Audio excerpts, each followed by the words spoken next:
विरोधी दल और उन सभी माननीय दलीय नेताओं को जिन्होंने इस अनुपूरक बजट पर अपने विचारों से सदन को अवगत कराया और माननीय सदन के सभी माननीय सदस्यों ने इस शीतकालीन सत्र के दौरान भी प्रश्नकाल में या अन्य नियमों के अंतर्गत भी अपनी बातों को जो रखा है वह कहीं न कहीं आम जनमानस से जुड़ी हुई वे बातें हैं जो प्रदेश के विकास के लिए बहुत मायने रखती हैं। और इसलिए मैं धन्यवाद दूंगा कि इस पूरे सदन में शीतकालीन सत्र में अनुपूरक बजट के साथ साथ अलग अलग मुद्दों पर माननीय सदस्यों ने भी विचार रखा है। मैं उन सब के प्रति भी हृदय से धन्यवाद देता हूं। मुझे अच्छा लगा माननीय नेता विरोधी दल अत्यंत उम्रदराज हैं, जीवन का एक लंबा अनुभव उनके साथ में है। उनकी सहजता, उनकी सरलता और उनकी उदारता हर एक व्यक्ति को अपनी ओर आकर्षित करता है। इसलिए जब वो कोई बात बोलते हैं तो मुझे लगता है कि इस माननीय सदन का कोई भी सदस्य बुरा नहीं मानता है। उन्होंने बहुत अच्छे सुझाव भी रखे हैं और उनके जो महत्वपूर्ण सुझाव होते हैं सरकार उनको गंभीरता से लेती है, उनको उसी भाव के साथ उन पर कार्रवाई भी आगे बढ़ाती है। और मैं उन्हें आश्वस्त करता हूं कि जो भी महत्वपूर्ण सुझाव उन्होंने आज यहां पर दिए हैं उन सबको सरकार भी और जो भी अन्य मान्य दलीय नेताओं ने अपनी बातों को रखा है उन सब पर भी हम लोग गंभीरता से कार्रवाई को आगे बढ़ाएंगे। बहुत सारी चीजें ऐसी होती हैं जो अक्सर होता है कि स्वाभाविक रूप से विरोधी पक्ष में है तो उनको सरकार के हर अच्छे कार्य की भी आलोचना करनी ही है, क्योंकि अन्यथा विरोध में रहने का भी औचित्य नहीं रहेगा। लेकिन कुछ चीजें जरूर हैं और वह ये कि मैं विरोधी दल को इसके बारे में अवश्य कहना चाहूंगा।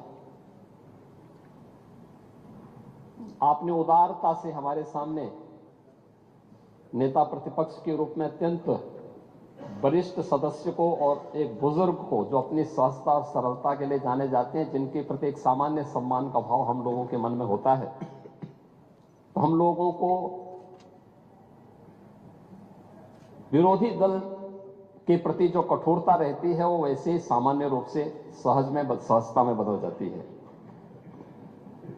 लेकिन मैं एक बात अवश्य कहना चाहूंगा। आपने जो बात कही है सरकार के बजट के आकार पिछले 8 और पौने 9 वर्ष के अंदर सरकार ने क्या कुछ किया है, उत्तर प्रदेश की अर्थव्यवस्था में सरकार के प्रयासों से क्या योगदान हुआ है, इनके बारे में क्योंकि सप्लीमेंट्री डिमांड्स हैं तो बहुत संक्षेप में ही अपनी बात को कहूंगा। लेकिन मैं आपसे जरूर ये पूछना चाहूंगा, आज से पौने 9 वर्ष पहले समाजवादी पार्टी इस पक्ष में थी और भारतीय जनता पार्टी उस पक्ष में थी। जो उपदेश आप यहां पे दे रहे थे अभी, यही उपदेश उस समय समाजवादी पार्टी के मुखिया को और उस समय के सरकार के संचालकों को दे होते ना, तो संभवतः इस प्रदेश का भी कल्याण होता।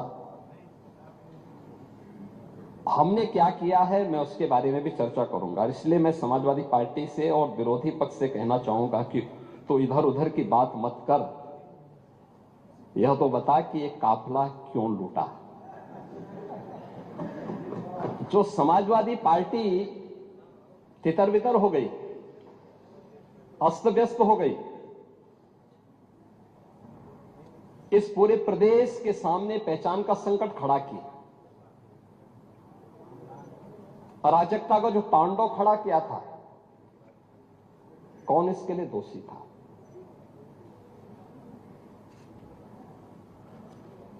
और मैं धन्यवाद दूंगा कि आपने बहुत सारी चीजों को स्वीकार किया कि हां अच्छा हुआ है। जैसे दुर्दांत माफिया और अपराधियों के प्रति सरकार की क्या नीति होनी चाहिए, और सरकार ने वह करके भी दिखाया।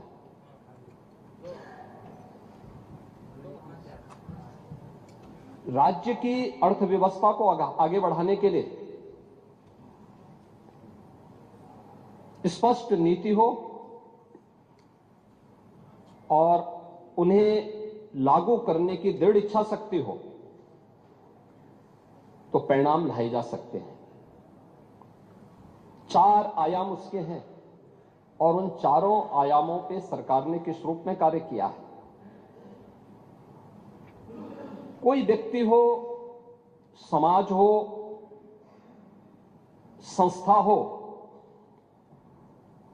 इन सबको सबसे पहले चाहिए सुरक्षा।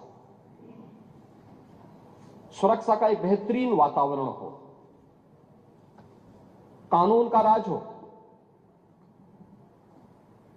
हर व्यक्ति के मन में सुरक्षा का एहसास हो, हर बेटी, हर व्यापारी अपने आप को सुरक्षित महसूस करे। ये किसी भी सरकार की पहली प्राथमिकता होनी चाहिए, और किसी भी सरकार की पहली प्राथमिकताओं में उन कार्यक्रमों को लेकर के जब सरकार आगे बढ़ती है तो उसके परिणाम भी हम सबके सामने आते हैं। और मुझे इस बारे में प्रसन्नता है, सुरक्षा का जो माहौल हमने दिया, आपने क्या किया क्या नहीं किया, उत्तर प्रदेश की जनता ने रिजल्ट दिया है। हमने क्या किया है क्या नहीं किया है, उत्तर प्रदेश की जनता रिजल्ट दे रही है, आगे भी देगी। महत्वपूर्ण रिजल्ट है क्या, हमारे बारे में प्रदेश के अंदर और प्रदेश के बाहर धारणा क्या है, 2017 के पहले, 2017 के बाद। पांडे जी, आप भी देश और दुनिया के अंदर जाते होंगे। 2017 के पहले उत्तर प्रदेश के बारे में लोगों की धारणा बहुत अच्छी नहीं थी, हमें भी बुरा लगता था, अच्छी नहीं थी। आज इस पक्ष के लोग या उस पक्ष के लोग, कोई भी बाहर जाता होगा, प्रदेश के अंदर भी आप जाते होंगे, अगर राजनीतिक प्रोग्राम में नहीं, आप सामान्य कार्यक्रम में जाएंगे तो सामान्य लोगों के मुंह से बात अवश्य आपको दिखती होगी कि हां, सुरक्षा का एक माहौल है, बेहतरीन माहौल है। हर व्यक्ति को इस बात का एहसास होता है।